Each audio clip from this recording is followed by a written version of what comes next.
नमस्ते, सदा वत्सले मातृभूमि, जय हिंद। दोस्तों दिन भर क्या रहा स्पेस, डिफेंस और इंटरनेशनल गलियारे से इस वीडियो में हम एक एक करके जान लेते हैं। पहली अपडेट डीआरडीओ को लेकर आ रही है। डीआरडीओ ने युद्धपोतों से परीक्षण शुरू करने से पहले इस साल के अंत में वर्टिकल लॉन्च शॉर्ट रेंज सतह से हवा में वार करने वाली मिसाइल, जिसे कि VLSRSAM कहा जाता है, इसके ज्यादा से ज्यादा परीक्षण लॉन्च किए जाने की योजना बनाई है। आपको बता दें कि इससे पहले VLSRSAM का 2 बार इंटीग्रेटेड टेस्ट रेंज चांदीपुर से परीक्षण किया जा चुका है और इससे पहले वाले प्रक्षेपण अभियानों में वर्टिकल लॉन्च क्षमता को जांचा गया था, जिसमें कि मिसाइल ने सटीकता के साथ अपने नकली लक्ष्यों को रोक दिया था और उस समय यह परीक्षण काफी न्यूनतम और अधिकतम सीमा के लिए किया गया था। लेकिन नए सिरे से परीक्षण किए जाने की योजना में अब ब्रिटिश निर्मित ड्रोन बंशी का उपयोग समुद्री स्कीमिंग मिसाइल का अनुकरण करने के लिए किया जाएगा और इसमें इस बार लाइव वॉर हेड भी शामिल होगा। नौसेना के लिए डीआरडीओ के द्वारा स्वदेशी रूप से डिजाइन और विकसित किया गया VLSRSAM समुद्री स्कीमिंग लक्ष्यों सहित निकट सीमा पर अलग अलग तरह के विभिन्न हवाई खतरों को बेअसर करने के लिए है। इसकी रेंज करीबन 40 किलोमीटर है और इसे भारतीय नौसेना की अग्रिम पंक्ति के युद्धपोतों में तैनात किया जाएगा और VLSRSAM भारतीय युद्धपोतों में मौजूद बराक 1 की जगह लेंगी और ये भारत और इजराइल की LRSAM एयर डिफेंस सिस्टम के साथ मिलकर काम करेंगी, जिनकी रेंज 70 से 90 किलोमीटर है। इसके अलावा भारतीय वायुसेना को एक ट्रक आधारित मोबाइल कैनिस्टर VLSRSAM प्रणाली की भी पेशकश की गई है, जिसका उपयोग आगे के हवाई अड्डों और बुनियादी ढांचे के लिए हवाई खतरों के खिलाफ एक छोटी दूरी की वायु रक्षा प्रणाली के रूप में किया जाएगा। बढ़ते अगले अपडेट की तरफ, जो आ रही है अर्जुन MK1 टैंक को लेकर। लेकिन अब खबर आ रही है कि डीआरडीओ का फोकस अर्जुन MK1A में नहीं बल्कि NGMBT पर रहेगा, यानी कि next generation main battle tank पर। भारतीय सेना ने हाल ही में 118 अर्जुन MK1A मेन बैटल टैंकों के लिए ऑर्डर दिया है, जिसके बारे में ये भी कहा जा रहा था कि इतनी कम संख्या में ऑर्डर क्यों दिया गया है, लेकिन उसके पीछे की हकीकत अब सामने आई है। अभी फिलहाल Bharat Arjun MK1A main battle tank की, जो कि स्वदेशी टैंक है, इनके 2025 से 26 तक 2 बख्तरबंद रेजिमेंट तैयार करेगा। MK1MBT में 72 सुधार हैं, जिनमें से 14 काफी इंपॉर्टेंट भी है। आपको बता दें कि MK1 मॉडल पर MK1A को MK1 और MK2 के बीच की खाई पाटने के लिए डिजाइन किया जाना था और इसे और हल्का बनाए जाने के लिए इसके बुर्ज में परिवर्तन की आवश्यकता थी। लेकिन अभी भी MK1A टैंक पहले की तुलना में काफी भारी है। लेकिन अब ये खबर आई है कि अर्जुन MK2 अब नहीं आएगा।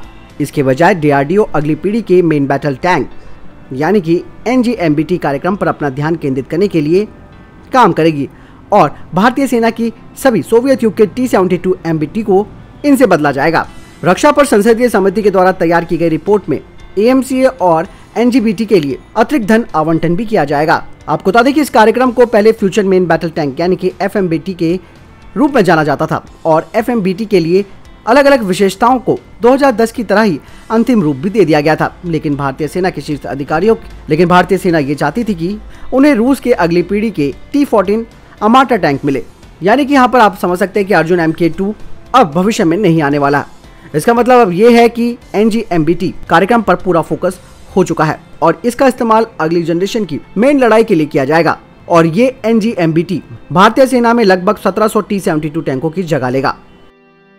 अगली अपडेट की बात करते हैं तो जम्मू कश्मीर को लेकर आ रही है। जम्मू कश्मीर के पुंछ क्षेत्र में पुलिस के द्वारा एक आतंकी ठिकाना ध्वस्त कर दिया गया है। पुंछ क्षेत्र में आतंकी ठिकाना होने की सूचना मिली थी, जिसके बाद सेना ने तलाशी अभियान चलाया। इस दौरान सेना को वहां पर AK-56 और AK-56 की एक मैगजीन, 30 राउंड AK के एमुनेशन, 2 चीनी पिस्तौल और एक पिस्तौल और मैगजीन बरामद किए गए हैं। आपको बता दें कि अभी हाल ही में 9 मई को सुरक्षा बलों ने सुरनकोट तहसील में एक आतंकी ठिकाना ध्वस्त कर दिया था, जहां पर 19 ग्रेनेड बरामद किए गए। आशंका ये जताई जा रही है कि आतंकी इनके जरिए जिले में सुरक्षा बलों पर हमला करने की साजिश रच रहे थे। अगली अपडेट की बात करते हैं तो वो भारतीय सेना की जानकारी लीक करने को लेकर आ रही है। मध्य प्रदेश की पुलिस ने 2 महिलाओं के साथ एक पुरुष को सोशल मीडिया पर पाकिस्तानी एजेंसियों को भारतीय सेना की अहम जानकारी पहुंचाने के आरोप में गिरफ्तार किया है और ये मामला हनी ट्रैप से भी संबंधित बताया जा रहा है। ये लोग सेना, पुलिस अधिकारियों और अन्य एजेंसियों के द्वारा सेना की जानकारी को एकत्रित करके उन्हें पाकिस्तान भेज रहे थे। हालांकि इनसे अभी पूछताछ की जा रही है और साथ ही इनके सोशल मीडिया अकाउंट्स का डेटा भी रिकवर किया जा रहा है। सूत्रों के मुताबिक पूछताछ के लिए हिरासत में लिए गए 3 लोगों के पास से इलेक्ट्रॉनिक और अन्य उपकरण भी मिले हैं, जिनकी जाँच की जा रही है। आपको बता दें कि सैन्य गतिविधियां महू के सैन्य मुख्यालय से संचालित होती हैं और वहां पर सेना का प्रशिक्षण केंद्र भी स्थापित है। अगली अपडेट की बात करते हैं तो LAC को लेकर आ रही है। चीन अपनी हरकतों से बाज नहीं आ रहा है और लगातार वास्तविक नियंत्रण रेखा के करीब गांव का निर्माण कर रहा है। भारत पर दबाव बनाने के उद्देश्य से चीन ने जिनजियांग से भूटान तक LAC में गाँव में सैन्य सुविधा को मजबूत करने के लिए बुनियादी ढांचा वो तैयार करा है। इसके साथ ही हवाई अड्डों का निर्माण भी उसने शुरू कर दिया है।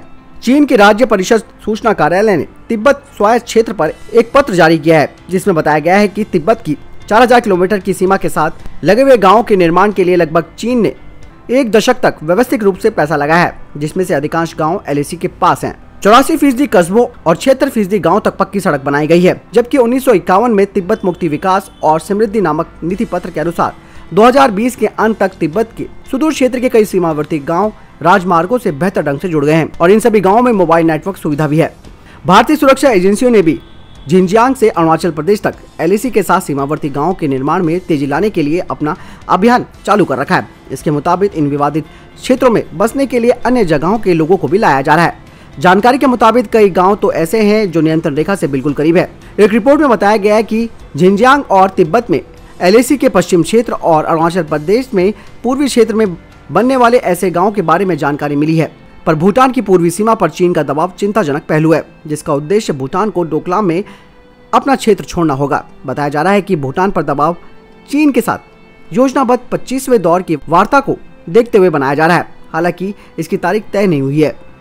तो दोस्तों ये थे अभी तक के टॉप डिफेंस और स्पेस अपडेट। वीडियो के संबंध में कोई प्रश्न जवाब है, आपका कोई सवाल है, आप कमेंट सेक्शन में लिखकर जरूर पूछ सकते हैं। बहरहाल इस वीडियो के लिए इतना ही, मिलता हूं नए वीडियो के साथ, तब तक अपना ख्याल रखिएगा।